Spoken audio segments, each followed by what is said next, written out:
So, ladies and gentlemen, we are here, the first ever ARMGODS table talk, and, well, what a guest to have. James the Brick Wall, superstar. How you doing, buddy? You alright? Yeah, awesome, mate. Yourself? Yeah, well, thank you, yeah. In the new room. The new digs, very nice. Enjoying it? Very professional, yeah, I'm loving it, yeah. Thank you for letting me come. Excuse the bead of sweat on the brow, but we've just been working on a plan for that stoiker Bogdan. Yeah. And we may as well touch on him first, James. I mean, let's do it. What? ARMGODS Excel Centre. What date was it? 12th of August? It's the Sunday, the 13th of August. Live Excel Arena at the Docklands in London, and headlining match against Bogdan Stoiker, left and right. Oh, left as well. Left as well, yeah. Yeah. This match was brewing. I know that when you absolutely decimated Froda, you was meant to have a match with Stoiker just not too long after. Yeah, it was on the card, yeah. And he didn't want any of it, is that right? Yeah, that was it. Who did I have in the end for that? I can't remember now, mate. But yeah, it was on the cards. Or was that supposed to be Bogdan that weekend? Yeah, it should have been Bogdan. Yeah, it should have been Bogdan, wasn't it? And he bottled it, did he? Yeah, apparently. or was it... I think it was the dart card as well. There was something afterwards. I was supposed to have someone at the dart card. But anyway, I don't know. I can't remember now. But yeah, he bottled it. Yeah. But now he can't. No, he's in serious trouble. No, I must admit, I'm really enthralled in this match. I seen Bogdan. We was at ARMGODS Wales, and he was saying to me, he says, "Paul, I sat in my throne," and he come and sat outside of me. He said, Paul, get me a match with Rustam Babiev." I said, "Wow, Rustam Babiev? Are you joking?" He went, "No, I've just been on practice table with him, and I'm going to give him a good hiding. So set it up." He's confident then, isn't he? Yeah, I mean he's been away now. He took a lot to Ryan Bowen, and we haven't seen him since. Sounds like he's been in a training camp ever since, and it's going to be in the form of his life. So I need to make sure I am, and I am going to be. This is, I've actually rested for this match now. So you've never looked as good, have you? I mean, let's look at you. I mean, you look like Michelangelo stabbed you out to stone. No, I wish, but just give a bicep to that camera then. Look at that, Stoiker. That's coming for you. No, but I mean, I tell you what, for the guys who are just catching up and don't really know a bit of your background, like I do. Everyone, because you burst onto the ARMGODS scene, the ARMGODS scene, you've been invited to Bulgaria. You're getting all over the place now. It's been a long trek. It's not been something that you've just fallen into, is it, James? No, not at all. I mean, I think this is my 8th year of arm wrestling. So that's nearly a decade of arm wrestling. And I think the longest I've taken off the table is about 2 weeks in those 8 years. I've always been on this training. And it's been a long 8 years. There's been some, touch wood, I've not had too many injuries. That's been great. I've had one or two that have held me back, but I've always worked around it. And yeah, it's been a long 8 years. I mean, it took me 7 years to get British champion, for God's sake. There's so many people in my way, and so yeah, 7 years to British champion, but just constantly challenging myself, changing training, upping everything, just upping the training. We spoke off camera, and I know that you're currently putting in training 3 times per day. But Let's rewind. So let's rewind 8 years ago. So 2015, I remember you coming onto the scene. I think it was at the Crofters in Preston. Probably the first time I saw you. You started off with an old school arm wrestler called Dan Thomas. In Cambridge. Yeah, Nostrafatu. And it didn't come so easy to you. I mean, you was a former rock climber. Obviously, for people who don't know, you was a bouldering. You fell off a wall. You nearly ended up fucking crippled. Pardon the French, maybe. You nearly ended up crippled, and then you sort of fell into arm wrestling. So you was gifted with that. What I would consider good strength for arm wrestling. Hanging on with boulders and hand strength and stuff. Yeah, I've always been into climbing, but I've always been into, I'd say, upper body strength as well, arm strength in particular. If ever we had scaffold on the house, my mum would be watching me climb scaffolding. I was always obsessed with, trying to do a one-arm pull-up or something like that. So I think, the background, and that was ever since I was 10, 11 years old. And then I got into the gym at 15, 16 and got quite obsessed with that. But then I took a step back in my early 20s. So I got fairly strong in my early 20s, got to 100 kilos benching good numbers, but it wasn't for me just that general gym. I wanted something to really, focus on, like a competitive sport, and it's been pretty much apart from climbing, the only thing that I've been really, really good, fairly good at. So that I want to get better at. You touched on you got in your gym days, you got up to 100 kilo, which is where you're not far off sitting round about there when you peak for tournament now. But you started your arm wrestling career around about 86. Well, no, I didn't actually, mate. Oh, did you not? No, I didn't at all, mate. I cut to in my first nationals. I cut to 90. All right. So I was still early 90s. I was just a different shape. Yeah, he was a bit fatter then. Yeah, a bit fatter and like less me. muscle. And yeah, so I'd have to cut to 90 kilos, and then I'd say after 4 years I cut to 86, and then I think there was a couple of years where I didn't see 90 kilos. I was keeping under.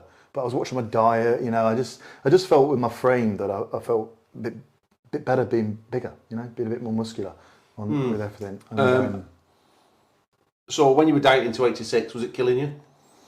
I could do it easily. I could honestly do it easily, but I don't think I was as strong as as obviously before. I felt good, and I slept well, and I'd be eating fish and spinach and stuff, but it wasn't killing me.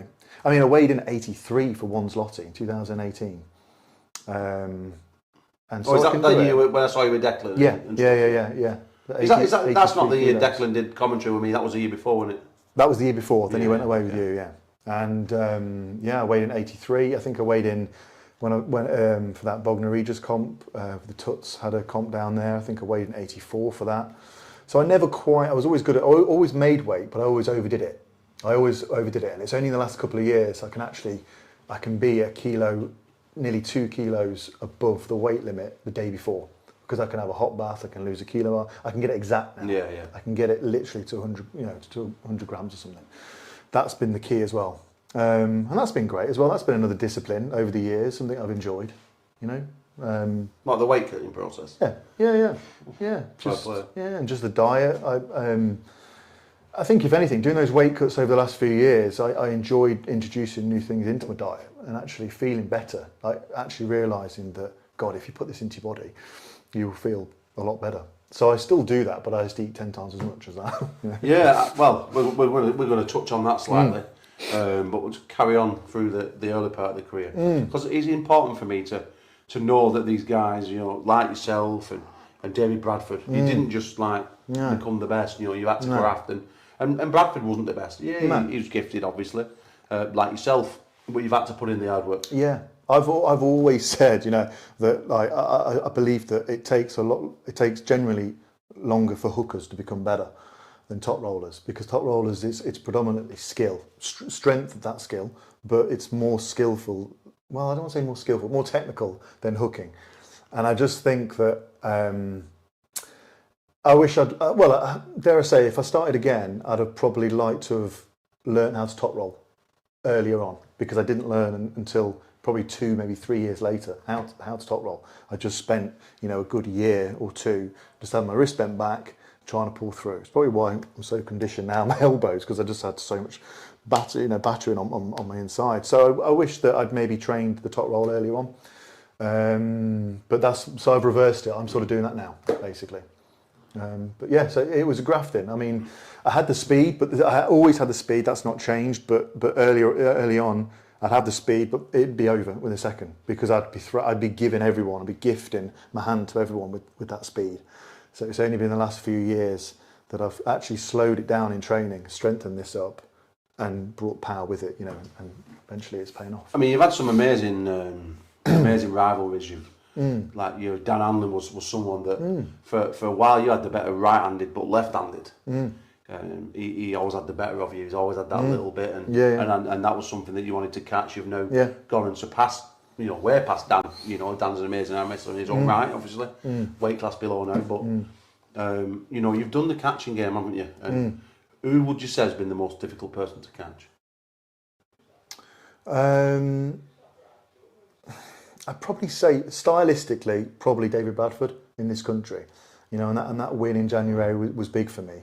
And I'd say him over Tom Holland, because I knew with Tom it was more of just a strength and a speed game, endurance, strength, speed. Yeah. With Bradford, it was trickery. It was I finally found a way of beating him, and I'd say that meant a lot to me, in arm wrestling. Just find that way, and it paid off because I almost trained for that, not strength. I believe that Dave doesn't need to be strong to beat me. I don't need to be that strong to beat Dave. I think it's just where we go, trickery and skill.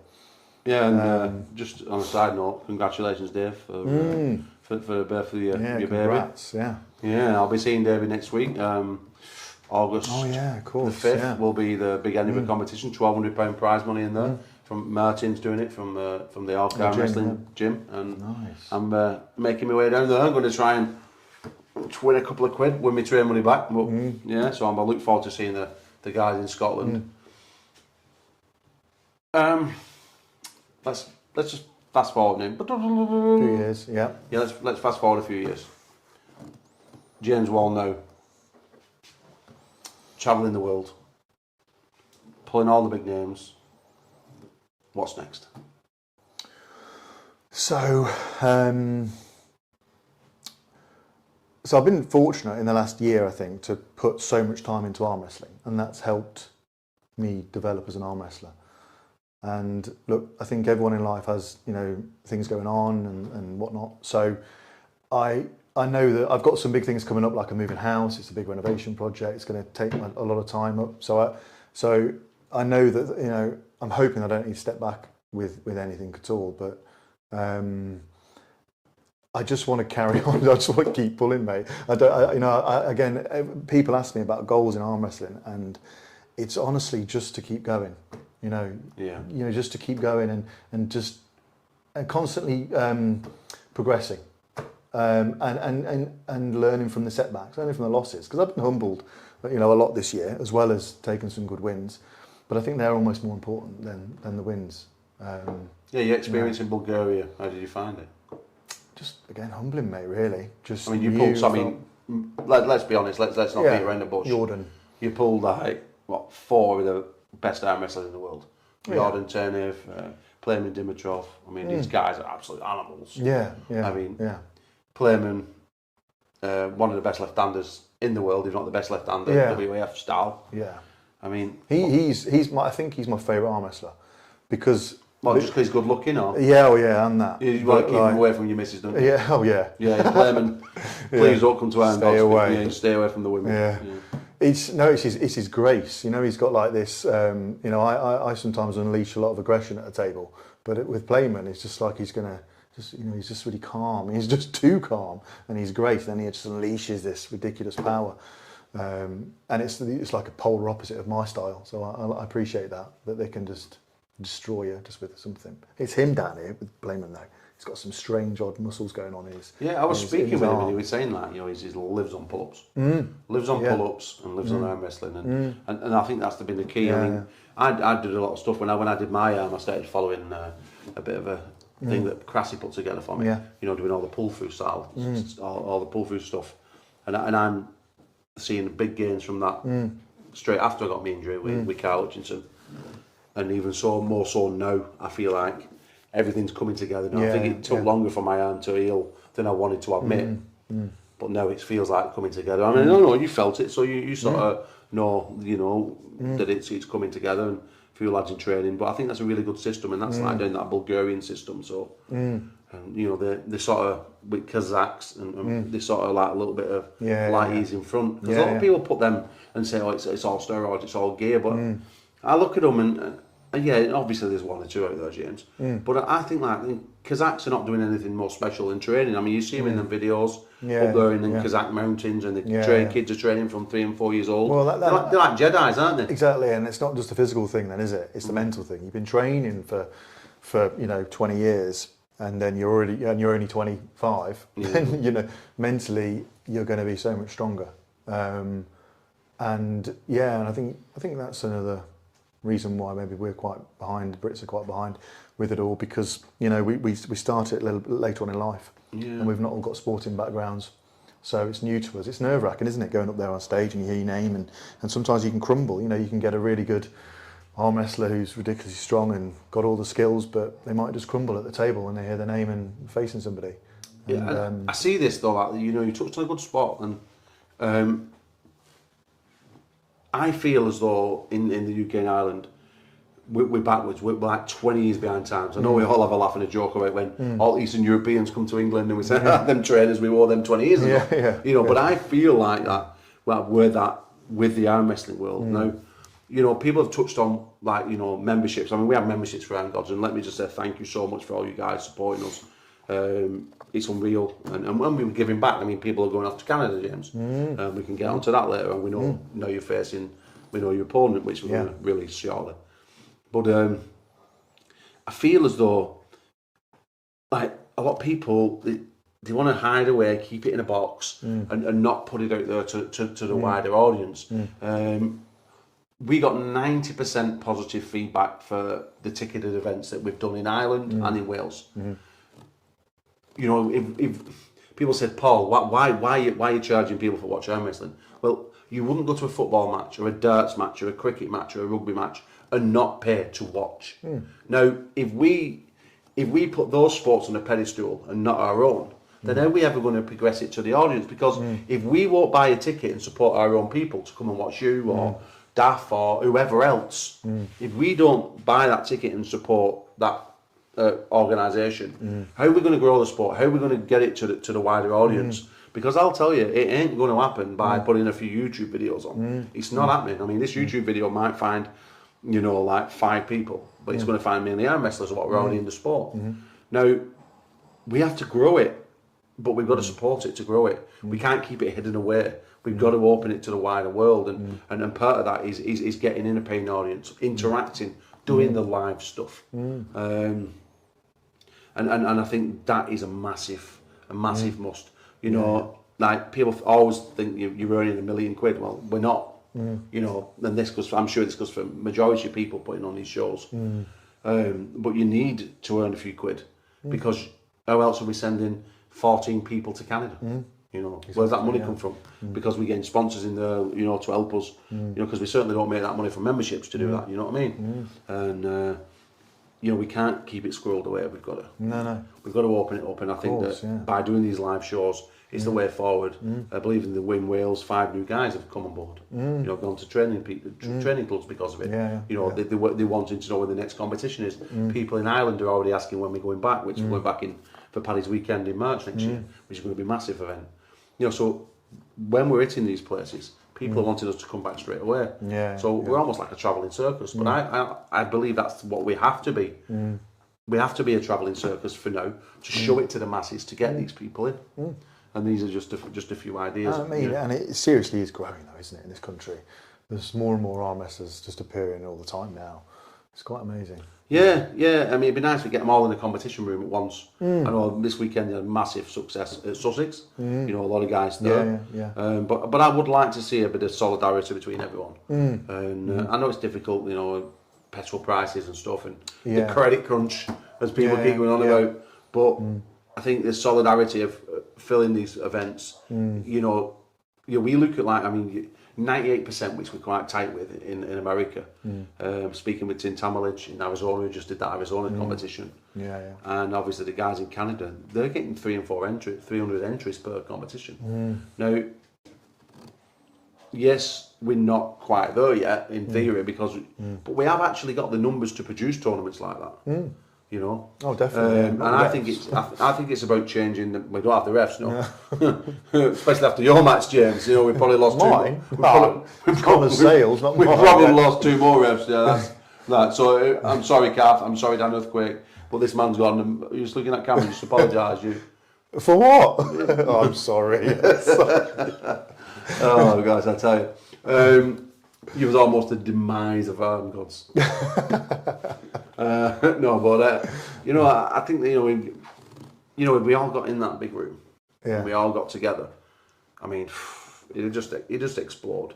And you know, you get a lot of people and they want to pull that. I mean, for me, the reason why you're good, the reason why you've got so good and the way that you are now, and the other top guys as well, Tom Holland, etc. And people like that, they're that good because you constantly arm wrestle. You never turn down a match. You're training 2-3 times a day. Yeah, you work a full-time job, you have a family as well. You know, you find the time. It doesn't always have to be an hour's training, 3 hours training. Yeah. It can be 15 minutes, and that constitutes as a training session. You know, it's prioritising watching Coronation Street, and sorry, not watching Coronation Street over doing your wrist skills. I mean, like, let your wife watch the Coronation Street while you do your wrist skills. You know, she's watching that anyway. You're sat there doing your wrist skills. You can have your smooch and your cuddle later.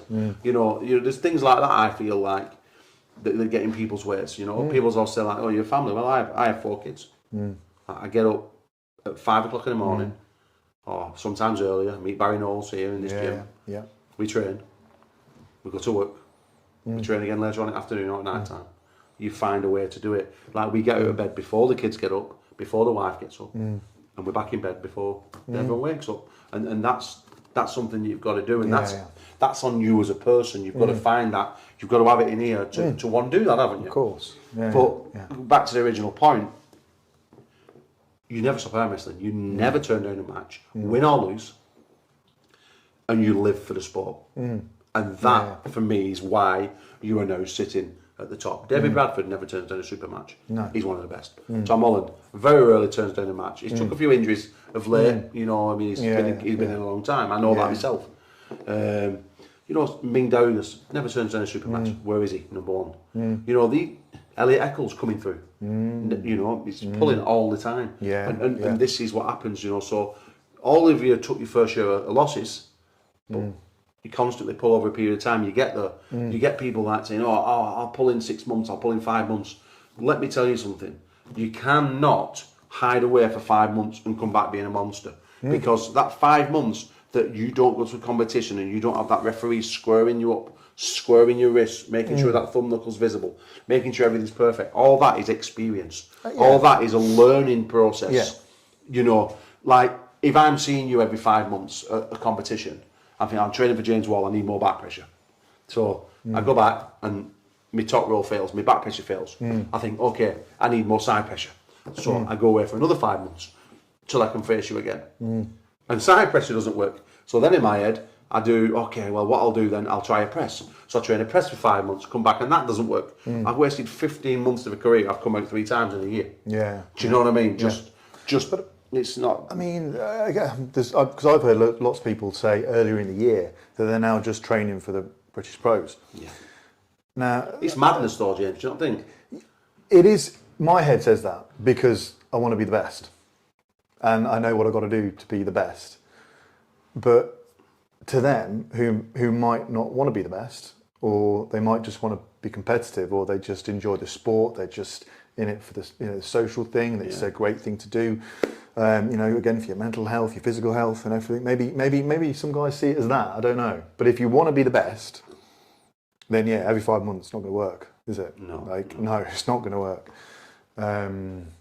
So I think maybe so some people might need to just sort of ask themselves, if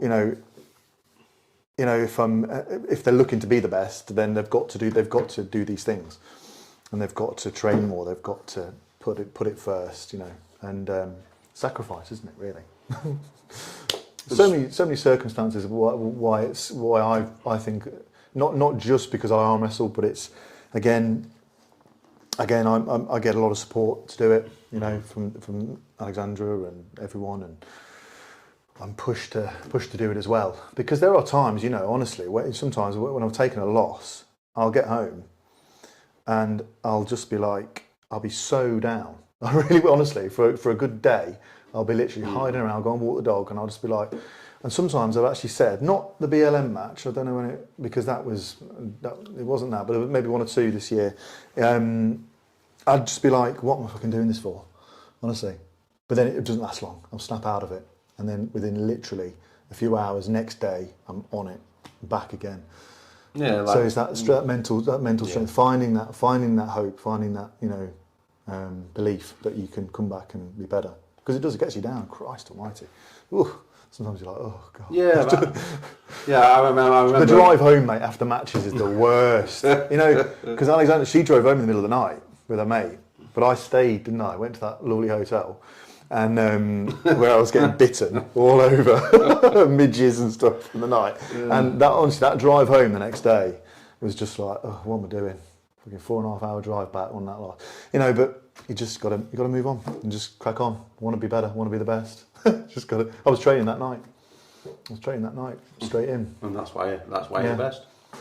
So hopefully, well, you know. Before we knock this on the head, yeah, because we're actually going to go through James Wall's arm wrestling moves soon. We're going to be on the website at ARMGODS.com.